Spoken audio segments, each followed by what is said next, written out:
What's up, Niner family? My name is JT Magnum. Welcome to Niner News. We are going to get right into it, folks. I'm smiling because I just can't believe the stupidity of our team. I can't believe the stupidity of the Niners coaching staff. I can't figure out the stupidity of the owner who hires a GM who is just stupid. I don't know what else to say anymore. And I'll apologize again. I made that stupid video saying, relax. Trent Baalke knows what he's doing. He's drafting good guys and he's, getting all these picks and he's doing stuff. Yes, I made that video, and I still think the picks are good. I still think the talent on the 49ers roster is good. Don't get me wrong. But lately, just the decision making by this idiot, he needs to go. He needs to go. And so does Jim Tomsula. And I'll tell you why. The first reason, Jarryd Hayne, okay? Jarryd Hayne is what the 49ers needed. Now, I'm not saying he's going to be the next Adrian Peterson. I'm not saying he's going to be the next, coming of Marshall Faulk or, just some amazing running back. That's not what I'm saying. What I'm saying is Jarryd Hayne was a character guy. He did everything they asked for in the locker room. He was a professional. He spoke like one. He carried himself like one. He's not to bring religion or anything into anything because that's not what I want to get into. But he's a devout Christian. He's a good dude. He's just a good dude. If he has any dirt on him, I don't know about it. But all I know is when I've seen him in interviews, when I've seen him talking, when you hear about the players talking about him, he's a good dude. And the Niners need that. They've gone through an offseason of just total torture with people, being in jail, getting arrested, getting released, this and that, and all kinds of things going on in the media. Jarryd Hayne was a breath of fresh air. Yet, Saturday, the Niners just waived him. Why? So that Reggie Bush, Kendall Gaskins can get promoted from the practice squad up to start the game or to play in the game against the Rams, and Mike Davis can play. Why on earth would you put those three over Jarryd? Why would you pick those three over Jarryd Hayne? First of all, Reggie Bush has been Mr. Glass all season long. And what happens to him in the game? He slides into the wall and he busts his knee up. He's gone. He's going to have surgery. He's gone for this career. He's probably not even coming back to play football. So scratch him. And when it happened, I almost just said to myself, I almost laughed and I pretty much chuckled to myself like, this is what he gets. This is what Tomsula gets. This is what the 49ers get for cutting Hayne. And then Mike Davis gets hurt. Now he has to have surgery on his hand. He's gone pretty much for the year. He's gone for the year. And the 49ers now sign Shaun Draughn. They brought in Ben Tate and Pierre Thomas, okay? These are proven NFL running backs. Instead, they signed Shaun Draughn. Who the heck is Shaun Draughn? And why on earth? I mean, obviously they signed him because they're going to release him by the end of the year and it's over. They like Kendall Gaskins. I'm hoping Jarryd Hayne comes back and they just put him in. He's cleared waivers. The 49ers apparently are interested in signing him back. I hope they sign him back and put him in. At least let the boy play out the season. See what he's got. You can't get any worse than what it is already than what's going on because Carlos Hyde is hurt.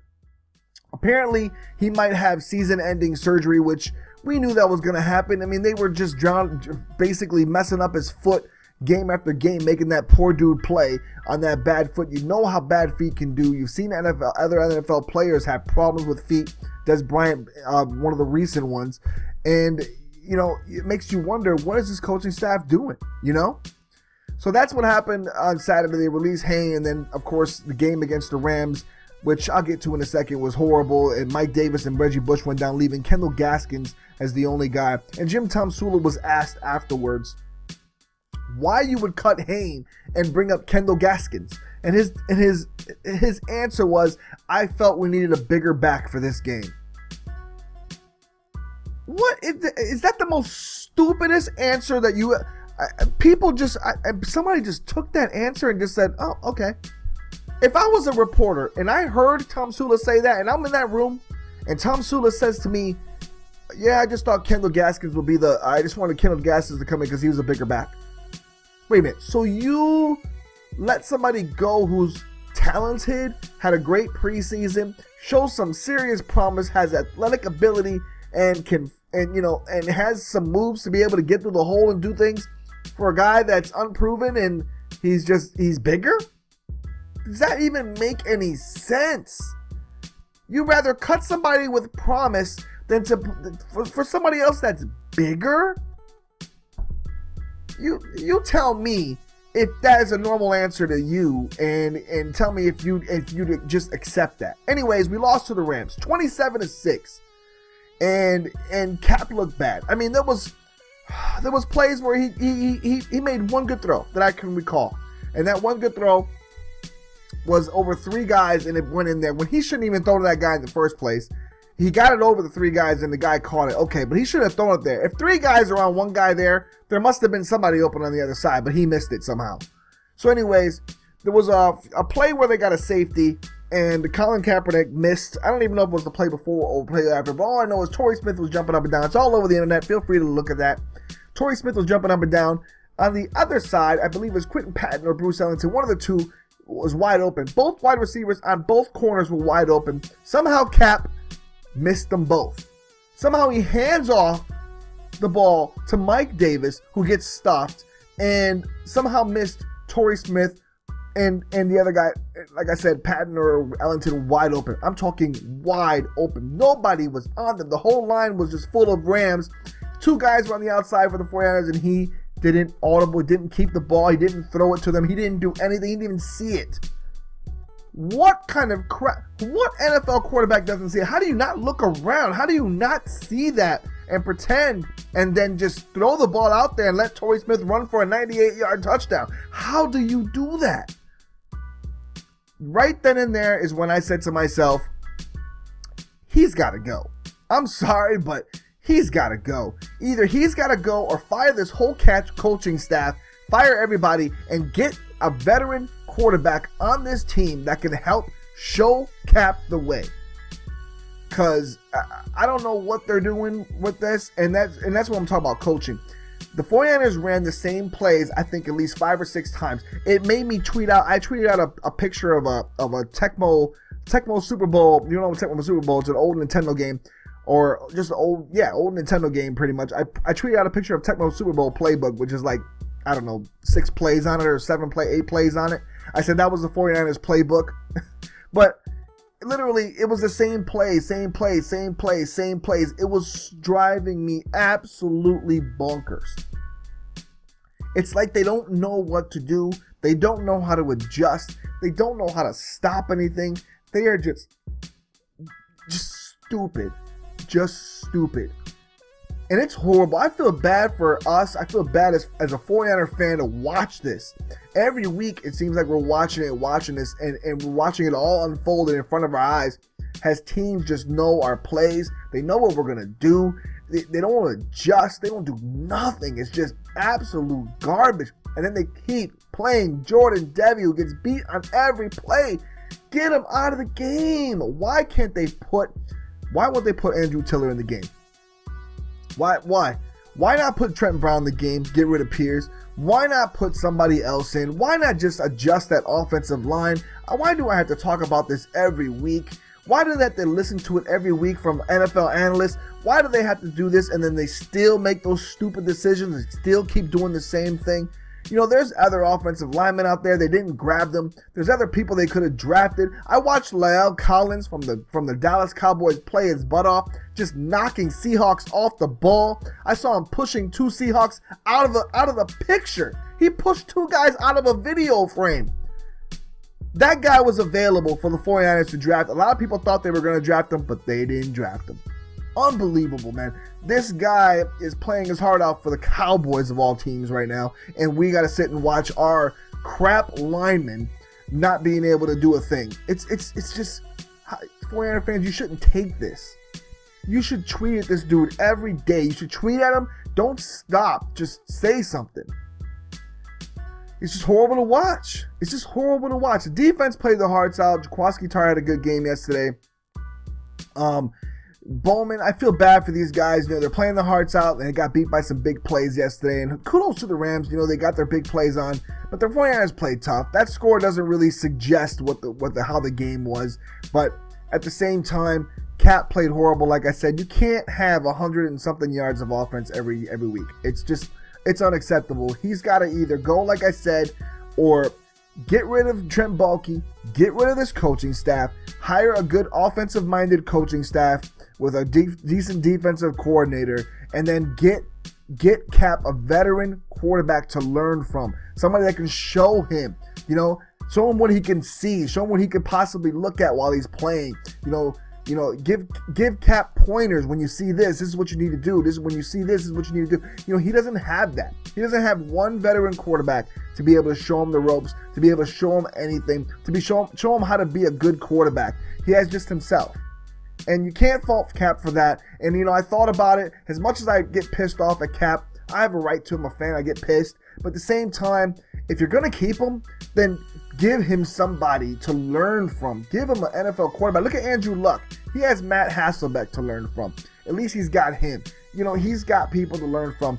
Aaron Rodgers even learned from Brett Favre, although I think that he probably shouldn't have learned from Brett Favre because Brett Favre used to throw a lot of interceptions, but Brett Favre was a great quarterback. Anyways, everybody had somebody to learn from. Even Eli Manning had Kurt Warner, I believe, for a short time. But, everybody has somebody to learn from, and of course, Eli has his brother. But everybody had somebody to learn from, and these guys are just, they need somebody, and they need good coaching. And the Niners are doing their team wrong by just giving them coaches right now that they're liars. They're straight up liars. They don't know what they're doing. They don't know what's going on whatsoever. They don't. It's putting players in a place to not succeed, which makes no sense whatsoever. But unless they're tanking the season, and it doesn't seem like they're going to do that. And what's going to make me laugh, actually? What makes me laugh? The Niners are basically, just playing horrible right now. But watch towards the end of the season, watch them start upsetting teams and getting victories. You know why? Because this team is so stupid, they're going to screw up a draft pick. They do it all the time, too. It's borderline annoying. But anyways, also the last news I want to talk about, Vernon Davis. And, I have nothing against Vernon Davis. I love Vernon Davis. He has had a great career as a 49er. He's unfortunate the coaching staff doesn't know how to use him the last couple years. And, his play has regressed because of it. And it didn't involve him in the offense. But he got traded to the Denver Broncos for a Pop-Tart and a bag of Skittles today. And I say that because we traded him for 6th-round picks, which makes no sense whatsoever. We gave up a 7th-round pick this year. The Broncos gave us a 2016 6th-round pick and a 2017 6th-round pick, which I thought was just garbage. And for those of you thinking that, at least we got something and Vernon play hasn't, merited any kind of picks, just remember this. He was a free agent after this year. Had he gone to another team, had he signed with another team after this year, which would have probably happened because the Niners weren't going to sign him back. Had he gone to another team, let's say the Packers or somebody that needs a tight end, that would have definitely paid him the money to play tight end for them. And they would have got a good bargain because of his play has regressed the last few years. They would have got a good bargain for Vernon Davis. And he plays lights out, and he plays like the Pro Bowler that he's capable of playing as because he's going to a better offense and knows how to use a tight end. The Niners could have gotten a 3rd or 4th round compensatory pick. That means they would have got a 3rd or 4th rounder in 2017. I would trade having 2 6th rounders in this year and next year for having that 3rd or 4th round pick. You can get a good draft pick with a 3rd or 4th round pick. And it's just sad because might as well keep him on the team. Might as well use him, or if you're not going to use him, just do something with him or whatever. But why would you trade him for 6th round picks and then give up a pick to get a 6th round pick? It makes no sense. The Niners are just stupid. That GM, he's laughing because he thinks I'm stockpiling picks. But you're stockpiling 5th and 6th round picks. What good is that right now? Yeah, you might find a dime in the rough here and there, but 5th and 6th round picks are nothing, and you're blowing on the 1st round picks. So what does it matter? Guy's an idiot. And then you're just getting all these draft picks to keep putting on the team to add more players to the team that you're just going to release. You're just going to release players. So all we're going to do is just have tons of players that we can't use, that other teams will be like, hey, here, I'll pick this guy. The Niners dropped him. Oh, I'll pick this guy. The Niners dropped him, a.k.a. Seattle Seahawks, who have taken almost pretty much 9 of our players the last few years, along with a lot of teams who've taken 49ers that they ended up using because we have so many picks that we had nobody left to play. We have to release people. Why not stockpile, big picks? If you're going to get a first rounder, use the first rounder the right way. Use the second rounder the right way. And then use those picks or move up in the draft and pick like 2 or 3 times only. So that way you're keeping your core players and you add positive, good players to the mix. But no, the 49ers don't go that way. They like to pick all 25 late round picks and then release half their team. And then other teams reap the benefits of our drafts over the years. It's unbelievable. Unbelievable and stupid. So whatever, if let me know what you guys think in the comment section. This is it's the dumpster fire. It's horrible, and I feel so bad because I was so optimistic at the start of the beginning of the year, and now I'm just watching as it's almost like it's you know what's sad? I have Vernon Davis right here in the front too, and now I gotta take him out of there again. It's another guy to take out. It's just so frustrating. It's so frustrating to watch. Anyways, let me know what you guys think in the comment section of all the things that are going on. Let me know your feelings. I really want to know your true feelings as Niner fans. I know a lot of people are upset sometimes that I get upset. I know a lot of people are upset just at the 49ers in general, just like me right now. A lot of people had high hopes and they're down, they're hurt, their feelings are hurt. I know how I feel. Trust me, I am feeling all of the above right now. It's overwhelming. When you love a team so much, and the Niners are my favorite team. Of all sports I love the Mets, the New York Mets. I'm from New York. I lived in Queens. Don't ask me how I'm a 49er fan in New York. I just always loved the 49ers since I was a little kid, since I was 7 years old. But they were the first team I ever watched play, and I loved the 49ers. I love the Mets. I love the Lakers. But nothing hits home to me like the 49ers. Nothing. I look forward to football every year. I love watching them through thick and thin, through bad, through good, through whatever. I always think my team's going to win every week. Every week I think my team's going to win. Every week I want them to win. Every week I root for them as if they are, even if they're bad, or even if I won't admit they're bad. But I love my team, and it's just, this is heartbreaking. This is horrible to be in the Super Bowl 3 years ago, to have such talent and to watch it all just slip away because of idiot moves and idiot front office moves and people's personalities getting in the way, a coach's personality, a GM's personality, a owner's personality who's a little baby, a baby douchebag who doesn't know what he's doing and won't admit it, and all he wants to do is count his Benjamins at home. It's getting mad frustrating. This is the New York coming out of me now, but I'm just telling you right now, it's frustrating. So anyways, guys, let me know your feelings, all right? Peace out. Hopefully next week you get a win. Peace.